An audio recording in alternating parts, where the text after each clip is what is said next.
اعوذ باللہ السمیع العلیم من الشیطان اللعین الرجیم بسم اللہ الرحمن الرحیم۔ ناظرین کرام، السلام علیکم ورحمۃ اللہ وبرکاتہ۔ مسائل زندگی میں آپ کا استقبال ہے۔ آج ہمارے اسٹوڈنٹ مہمان ہیں حجت الاسلام جناب مولانا ذکی احسان صاحب قبلہ، ان کا استقبال کرتے ہیں، لیکن اس سے قبل آج کی شب شہادت حضرت علی ابن الحسین زین العابدین علیہ الصلاۃ والسلام ہیں۔ ہم اراکین چینل ون اپنی جانب سے تمام علماء اعلام، مراجع تقلید، عالم اسلام، عالم انسانیت، خصوصاً اپنے زمانے کے امام حضرت ولی عصر اجل اللہ تعالیٰ فرجہ شریف کی خدمت میں تسلیت اور تعزیت پیش کرتے ہیں، اس امید کے ساتھ کہ اللہ تعالیٰ ہمیں حضرت علی ابن الحسین زین العابدین سید سجاد کی سیرت پر عمل کرنے کی توفیق عطا فرمائے۔ آئیے اسی کے ساتھ آغا کا استقبال کرتے ہیں۔ آغا السلام علیکم ورحمۃ اللہ وبرکاتہ۔ وعلیکم السلام ورحمۃ اللہ وبرکاتہ۔ مزاج بخیر آغا۔ شکریہ پر اس سے قبل کہ ہمارا سوال و جواب کا سلسلہ شروع آغا، میں چاہتا ہوں مختصراً آپ حضرت سید سجاد علیہ الصلاۃ والسلام کے سلسلے میں کچھ ارشاد۔ بسم اللہ الرحمن الرحیم۔ ہماری یہ تاریخ جو اب ہمارے درمیان ہے، یہ واقعاً بڑی غمناک اور المناک ہے۔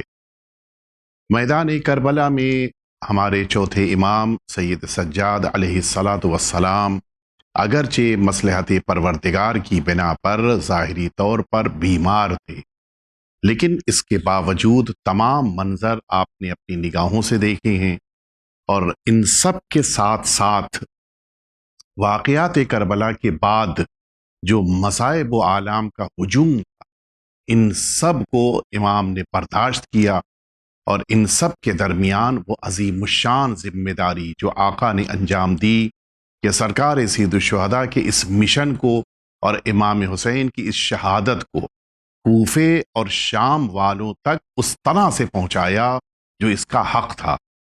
امام کے بیانات اور امام کے خطبات جو آپ نے اپنی پھوپھی شہزادی دو عالم جناب زینب علیہ مقام صلوات اللہ وسلام علیہ کے ہمراہ ان خطبات کے ذریعے سے اس پیغام کی حفاظت بھی کی، اس پیغام کو پہنچایا، وہ بڑا اہم اور بڑا قیمتی ہے۔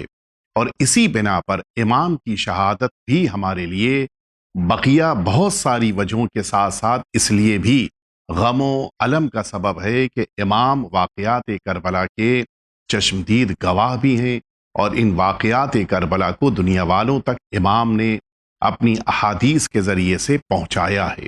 حقیقت یہ ہے کہ امام نے جن مصیبتوں کو برداشت کیا ہے، ان کے بیان سے زبان قاصر۔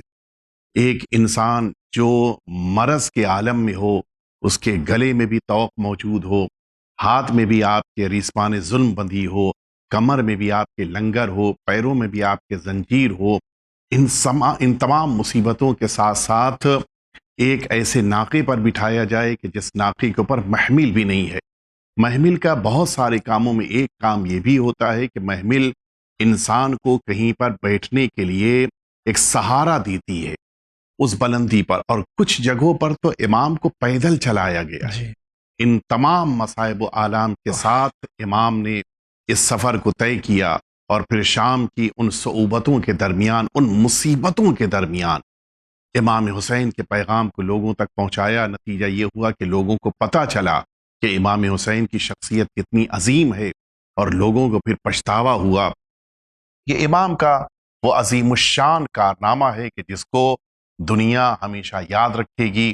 اور امام حقیقتاً ان مظلومیتوں کے باوجود آپ نے اس امت کی امامت اور رہبری فرمائی، جس انداز سے آپ نے مدینہ طیبہ میں لوگوں کے لیے وہ دروازہ کہ جو امت کے مسائل کو حل کرنے کے لیے تھا، آپ نے اس دروازے کو ہمیشہ کھلا رکھا۔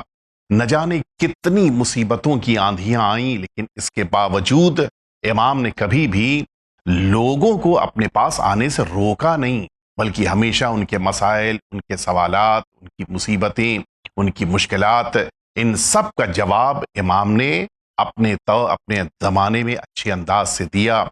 یقیناً امام کا اتنے لمبے عرصے تک اپنے والد مرحوم کے لیے، اپنے والد جو شہید ہوئے ان کے لیے گریہ کرنا اور لوگوں تک پیغام پہنچانا اور اس کے بعد درجہ شہادت پر فائز ہونا، یہ امت اسلامیہ کے لیے ایک بہت بڑا المناک موقع ہے، اور ہم اس سلسلے میں اپنے آقا اور مولا سرکار ولی عصر عجل اللہ تعالی فرجہ الشریف اور وہ تمام افراد کے جن کے دلوں میں چوتھے امام کی محبت اور الفت پائی جاتی ہے، ان سب کی خدمت میں، اور خاص طور سے وہ تمام برادران کہ جو مولا کی نسل سے اس کائنات میں ہیں، ان سبھی کی خدمت میں تعزیت و تسلیت پیش کریں۔ بہت بہت شکریہ آقا، اجازت تو پروگرام شروع کریں۔ آئیے دیکھتے ہیں سب سے پہلے کہاں سے سوال ہے۔ السلام علیکم مولانا صاحب، میرا سوال یہ ہے کہ ہمیں گورنمنٹ کی طرف سے ریٹائر ہونے پہ کچھ پیسہ ملا ہے، تو گورنمنٹ کی ایک اسکیم ہے کہ اس میں پیسے جمع کر دیجیے تو آپ کو ہر مہینے اس کا انٹرسٹ ملتا رہے گا اور آپ کا جو پیسہ ہے وہ بھی سیو رہے گا، تو کیا ایسا کرنا جائز ہے یا پھر گناہ ہے؟ جب آپ کس پہ دیں گے اس میں بتا دیجیے گا پلیز، کون سے ایپیسوڈ میں۔ بہت بہت شکریہ۔ ریٹائرمنٹ کے بعد گورنمنٹ کی اسکیم کے تحت ان کو کچھ پیسہ ملا جو بینک میں جمع رہے گا، اس پہ ان کو معاوضہ ملے گا، تو کیا وہ جائز ہے لینا؟ پہلی بات تو میں یہ واضح کر دوں کہ اس قسم کے جو اماؤنٹس انسان کی جاب مکمل ہونے کے بعد ملتے ہیں، ان پر سب سے پہلے خمس نکلے گا، جی، اور خمس نکال دینے کے بعد اب اگر آپ بینک میں اس کو اس لیے رکھ رہے ہوں یا رکھ رہی ہوں تاکہ اس کی حفاظت کی جائے، تو اس حفاظت کے لیے آپ کا بینک میں رکھنا رکاوٹ نہیں ہے، کوئی ممانعت نہیں ہے، آپ رکھ سکتے ہیں۔ بہت بہت شکریہ۔ اگلا سوال۔ میں یہ ساجد حسین نوئیڈا اتر پردیش سے بول رہا ہوں۔ مولانا صاحب اور جاوید بھائی کی خدمت میں السلام علیکم۔ امید ہے آپ لوگ باخیریت ہوں گے۔ ان 10 دنوں کے محرم کے عرصے میں بہت ساری تقریریں ہوتی رہی، معلومات میں کافی اضافہ ہوتا رہا، مگر کسی کا تقریر کے دوران یہ کہنا کربلا میں یزید کا ہونا ضروری تھا، مگر پھر وہ خاموش ہو گئے۔ میرا یہاں سوال ہے، اس طرح کی تقریریں کچھ اچھا اثر لوگوں پر نہیں پڑتا، آپ کی رائے اس معاملے میں کافی اثر ڈالیں گی؟ جواب ضرور دیں گے۔ میرا دوسرا سوال ہے، تبرک کولڈ نہیں بانٹنے کی ہدایت مرزا کی طرف سے دی گئی تھی کیونکہ اس میں اسرائیلی پروڈکٹ زیادہ تھا، کیا ایسا کرنا جائز ہے؟ آپ جواب ضرور دیں گے۔ خدا حافظ، تاکہ آنے والے وقت میں لوگ اس کا خیال رکھیں۔ یزید ملعون کا وہاں ہونا ضروری تھا کربلا میں۔ دیکھیں، ایک بات تو ہمیں سمجھنے کی ضرورت ہے کہ انہوں نے یقیناً صرف 1 منٹ کی تقریر نہیں کی ہوگی، جی یقیناً وہ 50 منٹ 1 گھنٹے کی تقریر رہی ہوگی، جی، تو اس تقریر کے درمیان ایک جملہ کیا کہا انہوں نے وہ ہم یہاں بیٹھ کر نہیں طے کر سکتے۔ سیاق و سباق تو ہم کو پتہ ہونا ہاں، چاہیے۔ سیاق و سباق پتہ ہو، ما قبل و ما بعد کی گفتگو پتہ ہو، ہمیں پتہ ہو کہ کس زمرے میں بات چل رہی تھی، ضمن میں بات چل رہی تھی اور گفتگو آ گئی، تو ایک جملے کے ذریعے سے کچھ کہہ پانا مشکل کام ہے۔ جی، سب سے بہترین طریقہ ہوتا ہے کہ ہم اگر کسی شخصیت یا کسی ذاکر یا کسی عالم کی کسی بات کو نہ سمجھ پائے ہوں، تو اسی وقت جب مجلس مکمل ہو جائے، آپ گفتگو کرنے کے لیے اکیلے جائیے تنہائی میں، ان سے سوال کر لیجئے، پوچھ لیجئے۔ اور اشرے کی بات ہے، اس کے معنی ہے کہ وہ عالم دین وہاں پر 10 دن رہے ہوں گے، تو آپ کسی دن بھی ان سے پوچھ لیتے، وہ زیادہ بہتر ہوتا، اس لیے کہ جو خود کہتا ہے وہ اس کی وضاحت بھی کر سکتا ہے، بالکل۔ دوسرا کوئی یہ وضاحت کرے گا تو اپنے اعتبار سے کرے گا، جی، لہٰذا یہ زیادہ بہتر طریقہ ہے۔ خود جس کی کوئی بات نہ سمجھ میں آئی ہو، خود انہی سے دریافت کریں۔ دوسرا سوال ان کا یہ ہے کہ وہ پروڈکٹس جس کے لیے ہمارے مراجع نے منع کیا ہے کہ دشمن کو اس کا پیسہ جاتا ہے، اس کا مجلس کے تبرکات میں بانٹنا کیسا ہے؟ یقیناً ہمارے مراجع کرام نے جن چیزوں کو استعمال کرنے سے روکا ہے انہیں ہمیشہ نہیں استعمال کرنا چاہیے، اور خاص طور سے مجالس عزا میں اس کے لیے زیادہ احتیاط۔ شکریہ۔ آپ کیا کہنا چاہتے ہیں؟ السلام علیکم، میرا نام سلمہ ہے، میں ممبئی سے بات کرتی ہوں۔ میں ایک کوشچن آپ سے پوچھنا چاہتی ہوں کہ مولانا عابدی ادھر یہ پروگرام میں آئے تھے نا، تب انہوں نے کہا کہ نیند نہیں آتی تو یہ آیت پڑھنا، پر وہ کون سی آیت تھی میں بھول گئی۔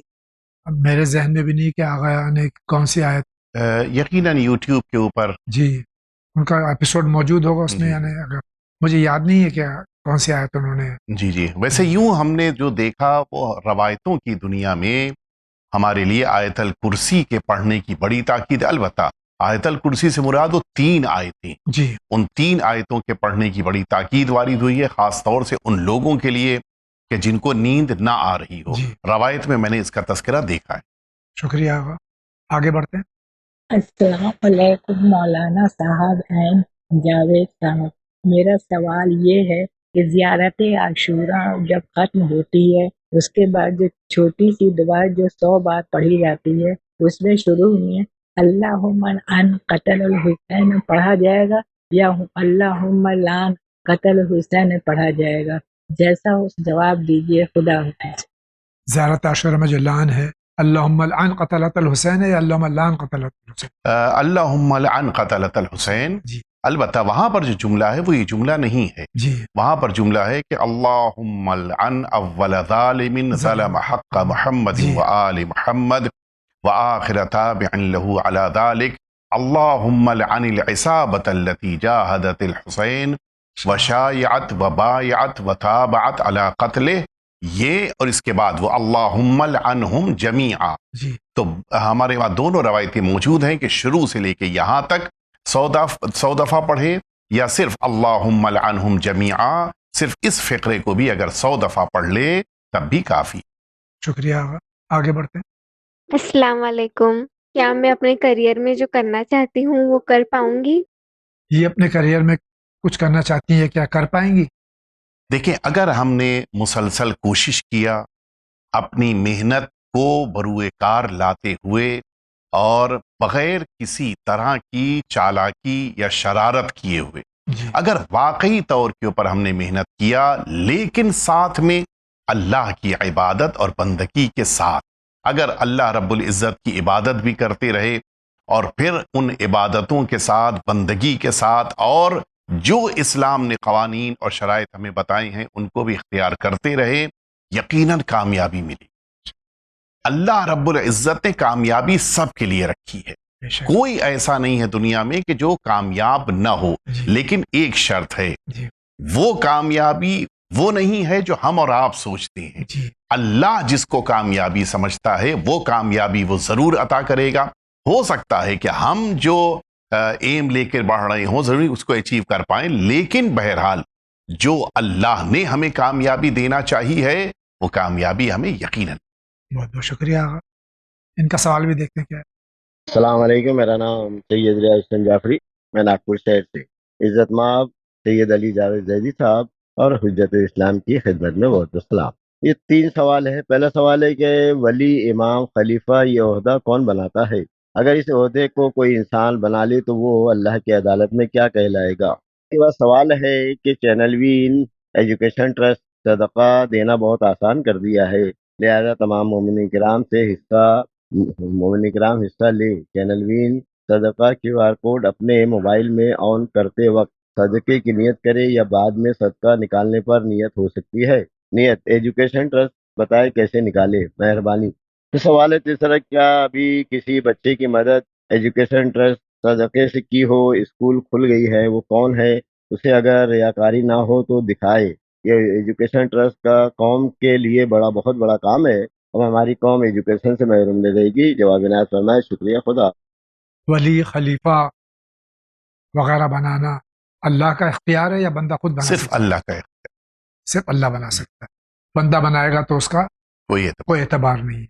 دوسرا جو سوال ہے ان کا، صدقہ جو ہمارے یہاں اسکیم ہے، نام صدقہ ہے لیکن وہ 1 روپیہ جو کنٹریبیوشن ہے، ڈونیشن ہے، تو اس سلسلے میں ان کی بات صحیح ہے کہ قوم سے میں آپ سے بھی التماس کروں گا، قوم سے پھر درخواست ہے کہ یہ روز 1 روپیہ، صرف 1 روپیہ یہ نکالیے. یہ مہینے کا 30 روپیہ ہوتا ہے. تو یہ قوم کے ان بچوں کے لیے ہے جو تعلیم حاصل کرنا تو چاہتے ہیں لیکن ان کے والدین کے پاس اتنا سرمایہ نہیں ہے کہ وہ بچوں کو تعلیم دلا سکیں. تو یہ زیادہ سے زیادہ آپ اس میں مدد کیجیے. کم از کم 1 روپیہ ہے، آپ زیادہ سے زیادہ بھی دینا چاہیں اس مد میں تو بہت آپ کا شکر گزار ہوں. اور میں شکریہ ادا نہیں کروں گا بلکہ یہ یقین جانیے کہ ہمارا مذہب جو ہے اور ہمارا دین جو ہے، مشہور حدیث ہے، سرکار ختم مطلب صلی اللہ علیہ وآلہ وسلم نے ارشاد فرمایا، انا مدینۃ العلم وعلی بابھا، میں شہر علم ہوں اور علی اس کا دروازہ ہے. تو یقیناً یہ رسول اور آل رسول اور علی کے چاہنے والوں کو بھی اعلیٰ تعلیم سے مزین ہونا چاہیے. اور اس سلسلے میں آغا سے بھی درخواست کروں گا کچھ ارشاد فرمائیں.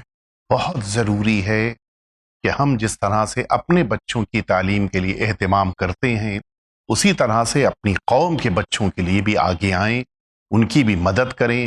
اور یہ تو بڑا آسان سا طریقہ ہے. ایک مرکز اور سینٹر نے اس بات کی ذمہ داری اپنے کاندھے پر لی ہے کہ وہ ہماری رقم کو صحیح جگہ تک پہنچانے پر تیار ہیں.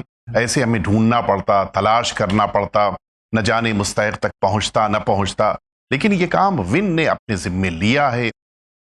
اور جہاں تک میں جانتا ہوں عرصہ دراز سے ون تعلیم کے سلسلے میں کوششیں کر رہا ہے، محنت کر رہا ہے.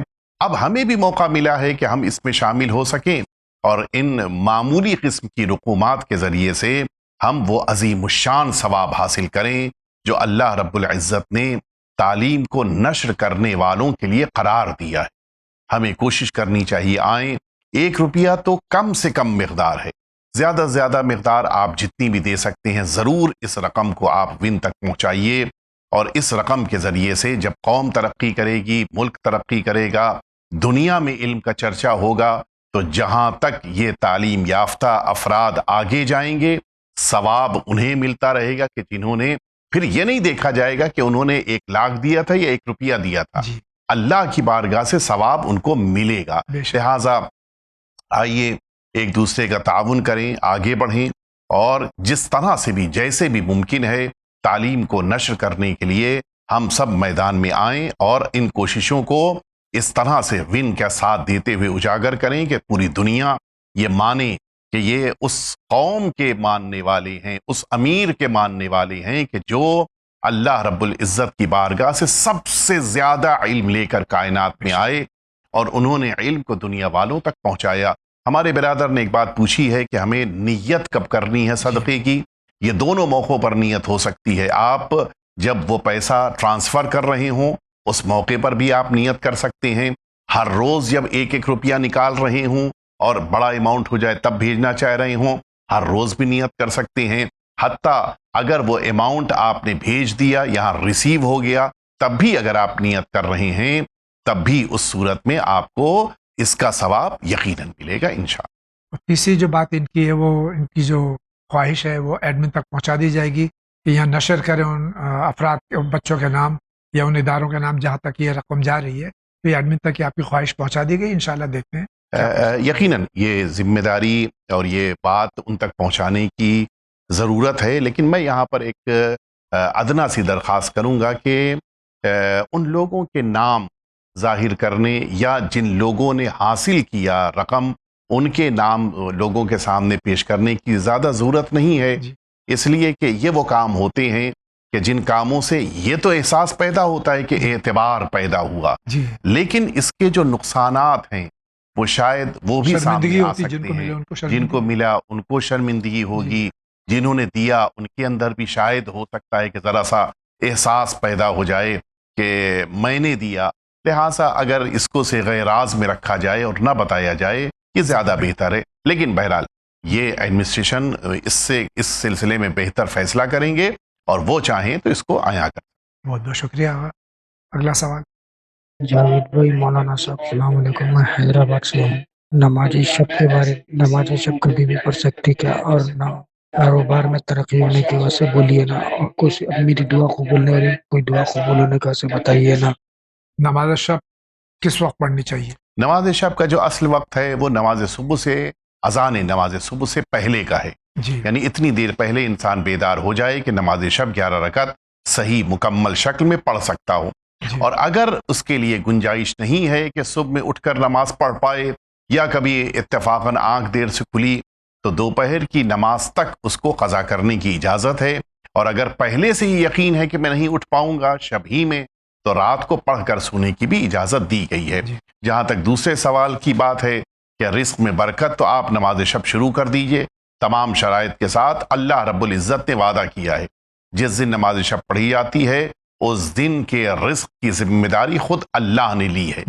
تو اب کسی قسم کے خوف کی طرف آپ نہ سوچیں، بلکہ حقیقت یہ ہے کہ آپ کی نماز شب آپ کے گھر میں خود بخود رزق لے کر آئے. بہت بہت شکریہ. ان کا کیا سوال؟ السلام علیکم ون چینل کو سب کو سلام. میرا نام میر ناجم عباس، میرا ابو کا نام میر محمد علی مرحوم. ہمارا امی زندہ ہیں سجادی بیگم. ہمیں 4 بھائیاں ہمیں یہ سوال ہے جو چیز کو ہمیں ہاتھ ڈالتے لینا چاہتے ہیں وہ سی چیز کو لینا چاہتے ہیں وہ چیز حاصل نہیں ہوتی. ہمیں زمانے سے بھی ایسا چاہ رہا ہے کیا واسطے یہ جواب دیجیے. خدا حافظ. شکریہ. السلام علیکم. غالباً ان کا سوال معاشی تنگ دستی کے سلسلے میں ہے، تو میں سمجھ نہیں پایا سوال، لیکن زیادہ جو گمان اس سلسلے میں ہے کہ 4 بھائی ہیں، جس چیز میں ہاتھ ڈالتے ہیں کاروبار میں وہ کامیاب نہیں ہو پاتا. دیکھیں، ہم نے ان چیزوں پر توجہ دی جو ہمیں نہیں ملی. جی ہم نے ان چیزوں پر توجہ نہیں دی جو ہم کو حاصل ہوئی. مثال کے طور پہ اللہ رب العزت نے 3 باقی اور بھائی دیے، ایسا تو نہیں ہے کہ نہیں دیے. جی ہم تو نہیں کہہ سکتے کہ ہمیں کچھ نہیں ملا. ہمیں ماں جیسی عظیم نعمت کے خدمت کی توفیق آج دی، جی ہم نہیں کہہ سکتے ہمیں کچھ نہیں ملا. جی اس کے معنی یہ ہے کہ ہم نے ان چیزوں پر توجہ دی ہے جو ہم کو نہیں مل پائیں. جی ورنہ زندگی میں سبھی لوگ جتنے بھی افراد ہیں، میں نہیں سمجھتا کہ کائنات میں معصومین کے علاوہ کوئی یہ کہہ سکتا ہے کہ میں نے جو چاہا مجھے مل گیا. یہ تو نہیں ہو سکتا. جی سب کے ساتھ کچھ نہ کچھ ایسی کمیاں رہتی ہیں کہ جن کمیوں کے لیے وہ کبھی کبھی پریشان ہوتا ہے، مضطرب ہوتا ہے. ہاں، یہ البتہ ہماری ذمہ داری ہے اپنے کام پورے رکھیں. نمازیں پڑھنی ہے تو نمازیں پڑھیں اچھی طرح سے، روزہ رکھنا ہے تو روزہ رکھیں صحیح طریقے سے. یعنی جو اپنی ذمہ داری ہے ہم ان میں کوتاہی نہ کریں. اللہ رب العزت اگر آج کچھ نہیں دے رہا ہے تو مستقبل میں ضرور دے گا، اور اگر یہاں نہیں دے گا تو یقیناً جنت میں اللہ عطا کرے گا. لہٰذا اللہ سے لو لگائے رکھیے، اپنی امیدوں کو کبھی بھی ٹوٹنے نہ دیجیے. اللہ آپ کو یقیناً عطا کرے گا. مشکلات ایک وقت کے لیے ہوتی ہیں، آسانیاں لمبے وقت کے لیے ہوتی ہیں. آپ ایک دن آسانیوں سے قریب ہوں گے، انشاءاللہ اللہ بھی آپ کو عطا. بہت بہت شکریہ. ان کا سوال دیکھتے کیا ہے. جی مولانا صاحب، جاوید بھائی السلام علیکم. امید ہے کہ آپ لوگ خیریت سے ہوں گے. ایک سوال آپ سے جانکاری کرنا ہے. لوگ دیکھا کرتے ہیں تو بہت جانکاریاں جو دوسرے لوگ کیا کرتے ہیں ہم لوگوں کے ذہن میں نہیں آتا، سے کافی اضافہ ہوتا ہے. ایک مسئلہ مولانا صاحب سے پوچھنا ہے جھوٹ کے بارے میں، کہ جھوٹ سے بڑا کوئی گناہ ہے نہیں. اور تو جھوٹ کے بارے میں ذرا یہ بتا دیجئے کہ جھوٹ کا کیا پیمانہ ہے، کس کو جھوٹ کہتے ہیں، اس کا کوئی حد ہے. کہنے مطلب ایک مثال چھوٹی سی ہم دے دیں، بہت لمبا یہ ہے. جھوٹ کے بارے میں اگر آپ بتائیں گے تو بہت سے لوگوں کو سب سے بڑا گناہ، اور لیکن عام طور پر مان لیے ایک ایگزامپل ہم دے رہے ہیں، بچے نے کہا، پوتے نے کہا کہ دادا وہاں لے چلیے. ہم نے کہا ٹھیک ہے بیٹا تم کو شام کو لے چلیں گے. ہم نے بہلانے کے لیے کہہ دیا، لیکن یہ بھی جھوٹ ہوا. لے نہیں جانا تھا، بہلانے کے لیے ہم نے جھوٹ بولا.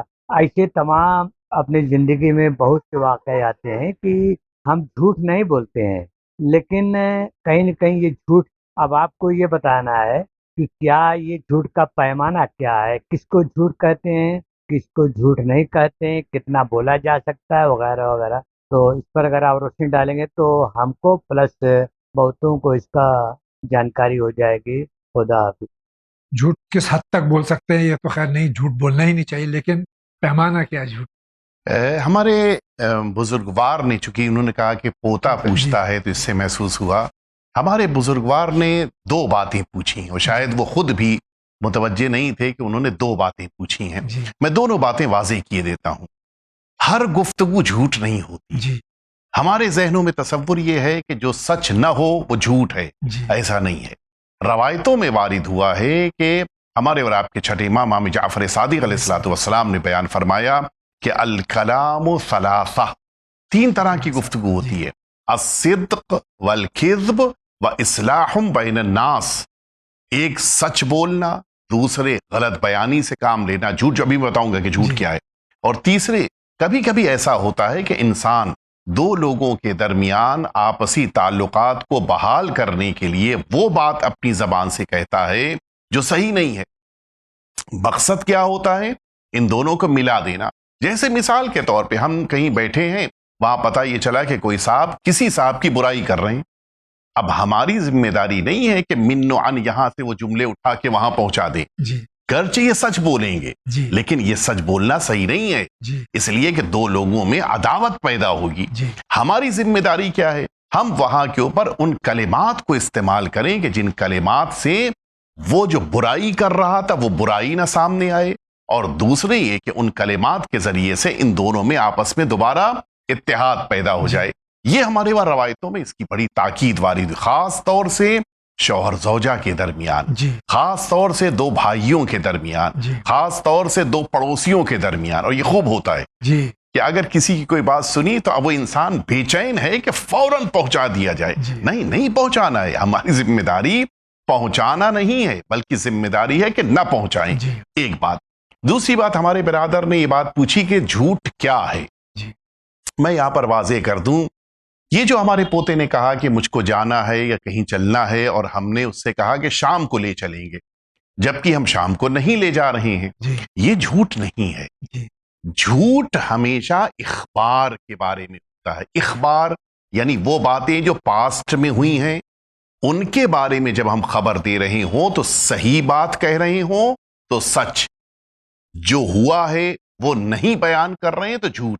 جیسے مثال کے طور پہ کہیں مجلس ہوئی، ہم کہیں کہ مجلس ہوئی تو یہ سچ ہے چونکہ ہو چکی ہے، اور کہیں مجلس نہیں ہوئی تو یہ جھوٹ ہے۔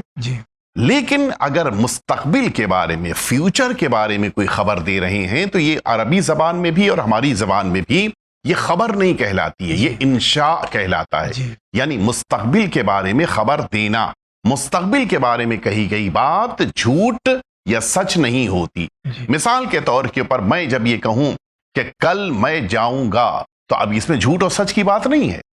میں کل جا پایا تو ٹھیک، نہیں جا پایا تو ٹھیک، کوئی مسئلہ نہیں ہے، اس میں جھوٹ کہاں ہوا۔ جھوٹ ہمیشہ پاسٹ کے بارے میں ہوتا ہے۔ اب یہ ہے کیا، ہم نے کہا کہ شام کو ہم لے چلیں گے اور شام کو اب نہیں لے جا رہے ہیں، یہ در واقع ہمارا جھوٹا وعدہ ہے، کہ جس کو ہم اردو زبان میں جھوٹا وعدہ کہتے ہیں۔ البتہ یہ ہمارے وہاں عربی زبان میں کیا کہلاتا ہے کہ وعدہ خلافی۔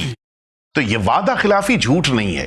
انسان جب کسی موقع، البتہ وعدہ خلافی اسلام نے منع کیا ہے، گناہ ہے، یہ بھی گناہ ہے، لیکن یہ جھوٹ کے باب میں نہیں ہے کہ یہ جھوٹ بولا گیا۔ تو ہمیشہ یہ ہم کو ذہن میں رکھنا ہے۔ اور ایک بات ہو گئی، دوسری بات یہ کہ دیکھیے سارے کام ہر انسان نہیں کر سکتا، کبھی کبھی انسان کو توریہ بھی استعمال کرنا پڑتا ہے۔ میں کہنا چاہ رہا تھا جی ہاں، توریہ کہاں پر ہوتا ہے کہ انسان مثال کے طور پہ جب اس نے کہا کہ میں شام کو لے جاؤں گا، تو اب مراد یہ ہے کہ میں شام کو تمہیں نہیں لے جاؤں گا، اپنے ساتھ پاکٹ میں مثلا پیسہ لے کے جاؤں گا مثلا۔ تو اب یہ جو کہنا چاہ رہا ہے یہ وعدہ، غلط وعدہ نہیں کر رہا ہے۔ متوجہ، اس طرح سے بھی کبھی کبھی ہوتا ہے کہ انسان وہ جملہ اپنی زبان پر جاری کرے کہ جس جملے کے ذریعے سے وہ غلط وعدہ نہ کر رہا ہو یا غلط بیانی سے کام نہ لے رہا ہو۔ یہ توریہ بھی اسلام میں جائز قرار دیا گیا۔ ظاہر سی بات ہے انسان سارے کام نہیں کر سکتا۔ مثال کے طور پہ صبح سے شام تک اگر اس سے 10 کام کہے گئے ہیں اور 10 جگہوں پر جانے والے کام، سارے کام نہیں کر سکتا ہے۔ کبھی کسی موقع پر مجبوراً وہ انکار نہ کر پا رہا ہو تو پھر اس طرح کے توریے کو استعمال کیا جا سکتا ہے۔ شکریہ آغا۔ آپ کا کیا سوال؟ السلام علیکم جاوید صاحب اور مولانا صاحب، میرا سوال یہ ہے کہ اگر ماں باپ اپنے بچے کی پرسنالٹی بچپن سے زبردستی بدلنے کی کوشش کر رہے ہوں تو کیا اس کا کوئی عذاب ہے؟ مطلب کہ دیکھو، پازیٹیو پرسنالٹی مطلب بچے کو پہلے سے ہی اکیلا رہنا پسند ہے، مطلب وہ زیادہ تر اکیلا رہتا ہے، بہت کم دوست بناتا ہے کیونکہ اس کو زیادہ کسی پر بھروسہ نہیں ہوتا، اور وہ مطلب گالی گلوچ بھی نہیں کرتا، لیکن ماں باپ چاہتے ہیں کہ جیسے دوسرے بچے گالی گلوچ کرتے ہیں وہ بھی ویسے ہی گالی گلوچ کرے اور زبان درازی کرے، اور اس کا جو بچپن سے نیچر ہے مطلب اکیلا رہنا اور کم دوست بنانا، وہ اس کا جو نیچرل پاور ہے، کیونکہ آج کے ٹائم میں یہی سب سے اچھا پاور ہے اکیلا رہنے کا، وہ چھوڑ دے تو اس کی کیا ان کے لیے کوئی سزا ہوگی؟ والسلام۔ اس میں میرے حساب سے کئی پہلو ہیں۔ ایک تو یہ کہ ایک شخص ہے، بچہ ہو یا بڑا ہو، انٹروورٹ ہوتا ہے، یعنی وہ عام طور سے لوگوں میں گھلتا ملتا نہیں ہے، ایک نیچرل اس کے اندر فینومینا ہے، تنہائی پسند، تنہائی پسند ہے، انٹروورٹ کہتے ہیں جس کو۔ اس کو چینج کرنا ایک مسئلہ۔ دوسرا مسئلہ یہ کہ وہ گالی نہیں دیتا ہے اور ماں باپ کہنے گالی دو، یہ دوسرا مسئلہ ہے۔ تیسرا مسئلہ جو اس کے آگے کی بات ہے، میں متوجہ تھا کہ آپ یہ 2 حصوں میں تقسیم کریں گے اور ضروری تھی یہ بات۔ دیکھیں، ماں باپ اپنے بچوں کی شخصیت کو نکھارنے کے لیے جی جو کام کرتے ہیں وہ تربیت کہلاتی جی ہے، اور تربیت ذمہ داری ہے. جی یعنی میدان محشر میں ماں باپ سے پوچھا جائے گا جی تم نے بچے کو تربیت اچھی طرح سے دی یا نہیں دی. جی جہاں تک تنہائی پسندی کی بات ہے، یہ اسلام میں معیوب ہے، پسند نہیں ہے. جی اسلام اس چیز کو پسند نہیں کرتا کہ تم تنہائی میں رہو، جی بلکہ اسلام تو یہاں تک کہتا ہے کہ رات بھی تم تنہا نہ گزارو، جی رات سے لے کے صبح تک تم اکیلے نہ رہو. ناپسندیدگی کا اظہار کیا ہے اسلام نے. اگر قطع کلام نہ ہو رہا اگر اس کو یعنی جو ماڈرن سائنس ہے وہ بھی کہتی ہے کہ مین از سوشل اینیمل. جی جی جی جی یہ جملہ جی استعمال جو ہوتا ہے جی یہ اسی بنا پر ہے. یہ تقریباً اسلام سے لیا گیا قانون ہے جی کہ جو آج دنیا نے اختیار کیا ہے. حقیقت یہ ہے جو تنہائی پسند ہوتا ہے، میں کئی دفعہ اس پہ تحقیق بھی کر چکا ہوں، ماشاء ان کا مزاج بدل جاتا ہے، جی ان کے رہن سہن کا طریقہ بدل جاتا ہے. حتیٰ ایک چھوٹی سی مثال دیں، وہ افراد کہ جو اپنی زندگی میں شادی نہ کر رہے ہوں جی اور مثلاً 50 سال 55 سال 60 سال کے ہو جائیں، ان کی زندگی آپ دیکھیے، یعنی انہوں نے جان بوجھ کے شادی نہ کی ہو، جی اور ان کی زندگی دیکھ لیے کہ جنہوں نے اپنی زندگی کو فیملی لائف کے طور پہ گزارا. بہت فرق ہے، ڈفرینسز بے ہیں. شک جی اسلام نہیں پسند کرتا، اسی لیے اسلام نے عذبیت یعنی انسان کا کنوارا رہنا اچھا نہیں سمجھا ہے. بے شک وجہ یہی ہے کہ اسلام چاہتا ہے کہ تم تنہائی کو پسند نہ کرو، بلکہ معاشرے کا حصہ بنو، سوسائٹی کا حصہ بنو، خدمت کرو، آگے آؤ، سامنے آؤ، لوگوں کے درمیان اٹھو بیٹھو. ایک بات. دوسری بات یہ کہ ماں باپ اگر تربیت کر رہے ہیں تو یقیناً اس کے معنی ہے کہ انہوں نے کچھ محسوس کیا جی کہ بچہ کیوں تنہائی پسند ہوتا جا رہا ہے. نتیجہ یہ ہوتا ہے کہ کبھی کبھی ایسے بچے اسکول سے دور ہو جاتے ہیں، جی ٹیوشن سے دور ہو جاتے ہیں، اپنے بھائی بہن سے دور ہو جاتے ہیں. تو ماں باپ کی تو ذمہ داری ہے تربیت کرنا. جہاں تک یہ بات ہے کہ ماں باپ خدا نخواستہ غلط بات سکھا رہے ہیں، یہ اسلام نے منع کیا. جی اگر ماں باپ کہیں کہ تمہیں بھی گالی بکنی ہے، اگر ماں باپ کہیں معاذ اللہ کہ مثلا تمہیں بھی برا بھلا اپنی زبان سے کہنا ہے یا دوسروں کو مارنا پیٹنا ہے یا اس طرح کی غلط تربیت، تو اسلام منع کر رہا ہے. وہ صرف ان کے لیے نہیں ہے جو تنہائی پسند ہے، بلکہ ان کے لیے بھی ہے کہ جو معاشرے میں رہتے ہیں، اگر ان کو بھی ایسی غلط تربیت دی جا رہی ہو تو ماں باپ کی سلسلے میں باس پرس ہوگی. میدان محشر میں ان سے بہت سے ماں باپ ہوتے ہیں جو بچوں کو غصہ کیسے آتا ہے سکھاتے ہیں. جی یہ صحیح نہیں ہے.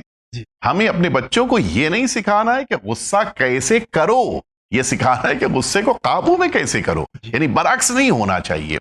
اور جہاں تک یہ بات ہے کہ ایسے موقع پر ماں باپ کے ساتھ ہمارا کیا طریقہ کار، ظاہر ہے کہ اب جب انسان بڑا ہو گیا تو ہمارا کیا طریقہ کار ہونا چاہیے. دیکھیے ماں باپ اپنے زمانے کے اعتبار سے تجربے کی بنا پر انہوں نے جو بچپن سے دیکھا سیکھا ہے وہ آج چاہتے ہیں 45-50 سال کی عمر میں اپنے 20 سال 18 سال کے بچے کو سکھائیں.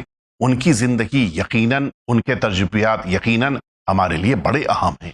لہٰذا ان معمولی قسم کی باتوں پر اختلاف کرنے کے بجائے بیٹھ کر گفتگو کریں اور طے کریں کہ ہم کو کیسے زندگی گزارنی ہے. اور اگر اس سلسلے میں مدد چاہیے ہو تو علماء سے مدد لے سکتے ہیں، حتیٰ سائیکولوجسٹ سے بھی بات ہو سکتی، سیکریٹری سے بھی بات ہو سکتی ہے، اور پھر اس کے مطابق ایک اچھی زندگی گزارنے کی کوشش کریں. بہت بہت شکریہ. اگلا سوال دیکھتے کیا. السلام علیکم جاوید بھائی اور مولانا صاحب، میرے 2 سوال ہیں. پہلا سوال میری بیٹی کے لیے ہے جو 1 سال سے اسکول جانا اس نے چھوڑ دیا، پڑھائی لکھائی چھوڑ دی، عجیب بے ڈھنگی سی حرکتیں کرنے لگی ہے، اور جب ٹوکو تو کہتی ہے کہ میری مرضی، اور نماز روزہ بھی اس نے چھوڑ دیا ہے، گھر ہی میں رہتی ہے. دوسرا سوال میرا میرے شوہر کے لیے جو مجھ سے دور الگ رہتے ہیں، جو مجھ سے بات تو کرتے ہیں، نہ مجھے چھوڑتے ہیں نہ مجھے رکھتے ہیں اپنے ساتھ، اپنے گھر والوں کے کہنے پہ ہی چلتے ہیں. میں بہت پریشان ہوں، لہٰذا میری دونوں پریشانیوں کو صحیح کرنے کے لیے کوئی ایسا وظیفہ دعا بتائیں جس سے میری بیٹی بھی راہ راست پہ آ جائے، پھر سے نماز روزہ اور پڑھائی لکھائی کا دامن تھامے، اور میرے شوہر میرا کہنا سنیں اور سچائی سے وفاداری سے مجھے آ کے لے جائیں، میرے ساتھ رہیں، اپنی بیٹی کو اپنے ساتھ رکھیں. خدا حافظ. گھر میں چونکہ شوہر سے نا اتفاقی ہے، اس لیے جو میرا تجربہ کچھ نہیں آپ کے آگے آ گیا، یقیناً آپ بزرگ ہیں. تو یہ گھر کی ناچاقی ہوتی ہے شوہر اور زن، بیوی اور شوہر کے درمیان میں، اس کا ڈائریکٹ اثر بچوں پہ پڑتا ہے. جی ہاں، دونوں کا جواب دے دیجیے آپ. جی دیکھیے، پہلی بات تو جہاں تک چونکہ انہوں نے ترتیب سے پوچھا ہے اس اعتبار سے بچی نے کسی کو اپنا آئیڈیل بنا لیا ہے جی اور کسی ایسے کو آئیڈیل بنا لیا ہے کہ جس کو یہ چیزیں پسند ہیں جو اب بچی کر رہی ہے. جی لہٰذا آپ کو اس آئیڈیل کو چینج کرنا ہے. جی یہ ایک مہارت ہوتی ہے جو ماں باپ کو اللہ نے دی ہے، وہ نہ سمجھ پائیں لیکن اس کام کو کر سکتے ہیں. اپنے بچوں کے درمیان یہ غور کریں کہ انہوں نے کس کو آئیڈیل بنایا ہے اور پھر اس کو تبدیل کریں، ان کو سمجھائیں، ان سے بات کریں، ان سے گفتگو کریں. ایک بات. دوسری بات یہ کہ یہ جو آپ نے کہا بہت دقیق بات ہے جی کہ ماں باپ کا اختلاف سیدھا اثر ہوتا ہے بچے کے بے اوپر. شک یہ بچی سیکھ رہی ہے اپنے والد اور اپنی والدہ سے. ہوا کیا ہوگا گھر کے اندر اگر ایسی ناچاقی ہے، ایسے نا اتفاقات ہیں تو نتیجے میں بچی کے سامنے باپ کو برا کہا گیا ہوگا، جی یا کبھی ایسا ہوا ہوگا کہ ٹیلی فون کی گفتگو کے دوران آپس کا اختلاف بچی کے سامنے آیا ہوگا. اس بچی نے محسوس کیا ہے کہ ساتھ میں رہنا اختلافات کا سبب ہے، اکیلے رہنا اچھا کام ہے. وہ اس لیے تنہائی پسند ہوتی جا رہی ہے. جیسا کہ ابھی اس سے پہلے والے مسئلے میں بھی بات آئی تھی کہ یہ اچھی چیز نہیں ہے. اس بچی کو آپ کو سائیکولوجسٹ کے پاس لے جانا چاہیے، سائیکٹرسٹ کے پاس لے جانا چاہیے. اس کے مزاج کو، اس کی مینٹلٹی کو تبدیل کرنے کی ضرورت ہے اور یہ وظیفے سے کام نہیں ہوگا. بے شک آپ کو محنت کرنی ہوگی اور بچی کے سامنے آپ کا جو اختلاف آپ کے ہسبینڈ کا ہے وہ نہیں آنا چاہیے. جی دوسری بات، شوہر سے جو اختلاف ہے تو اگر شوہر سے کوئی اختلاف ہے تو یا خطا آپ کی طرف سے ہوئی ہے یا شوہر کی طرف سے یا دونوں کی طرف سے. یا دونوں کی طرف سے. جی تو خطا کو دور کرنے کی ضرورت ہے. وظیفے سے مسئلہ حل نہیں ہوگا. بے شک بے شک. آپ دعائیں بیٹھ کر پڑھیں گی تو مسئلہ حل نہیں ہوگا. جی جو کمیاں ہیں ان کمیوں کو دور کیجیے. جی کمیاں دور ہوں گی، خود بخود مسائل حل ہوں گے، دونوں ساتھ رہنا شروع کریں گے. ظاہر ہے ان کو بھی اکیلے رہنا پسند نہیں ہے، آپ کو بھی رہنا اکیلے پسند نہیں ہے.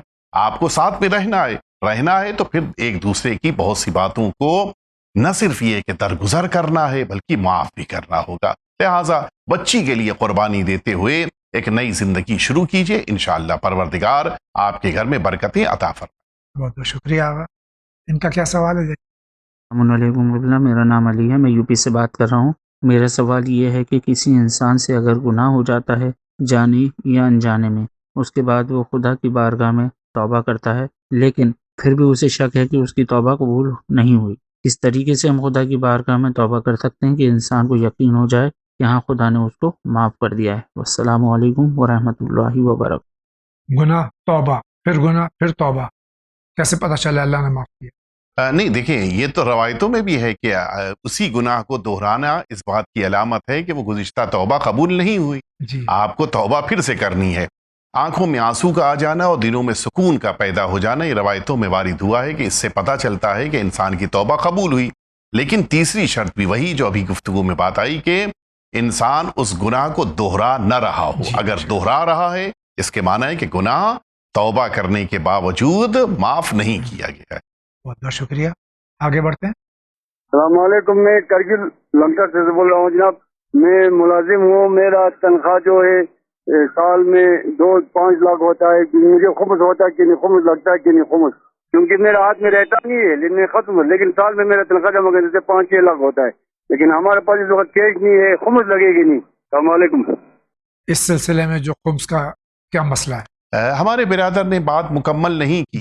یہ 5 لاکھ یا 6 لاکھ جو تنخواہ ان کو سال کے آخر تک جمع ہو کے مل رہی ہے، یہ خرچ کتنی ہو رہی ہے؟ جی اگر یہ پوری رقم خرچ ہو جائے 6 لاکھ تو پھر اس رقم پہ خمس نہیں ہے. جی اور آپ کے پاس جو اب بقیہ چیزیں بچی ہیں گھر میں، مثال کے طور پہ آٹا بچا ہے یا بقیہ چیزیں جو گھر میں کھانے پینے کے بعد بچ گئیں یا کپڑا رکھا رہ گیا یا کچھ اور اماؤنٹ رکھا ہوا ہے تو اس پر آپ کو خمس دینا ہے. لیکن اگر یہ 6 لاکھ آپ کی تنخواہ کی رقم بھی رکھی ہوئی ہے تو وہ آپ کے ہاتھ میں ہو یا بینک میں رکھی ہو، اس پر بھی آپ کو خمس دینا ہے. مجموعی طور پہ آپ کی خدمت میں عرض کیا جائے کہ آپ کو دینا ہے خمس اخراجات کے بعد بچی ہوئی رقم اور بچے ہوئے مال پر. جتنا خرچ کر دیا اب جو بچ گیا ہے، جتنا خرچ کر دیا اب جو مال رہ گیا ہے، ان دونوں پر خمس دینا ہے.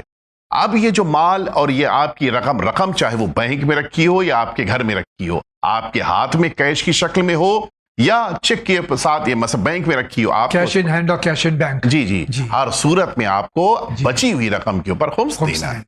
بہت بہت شکریہ. صحیح، آگے بڑھتے ہیں، دیکھتے ہیں کیا سوال. مولانا السلام علیکم، میں بمبئی سے بات کر رہا ہوں. ارے میں کب سے سوال کرنا چاہتا تھا اور کرا بھی شاید آپ لوگ کو جواب دینے کو تیار نہیں ہے یا نہیں معلوم کیا بات ہے.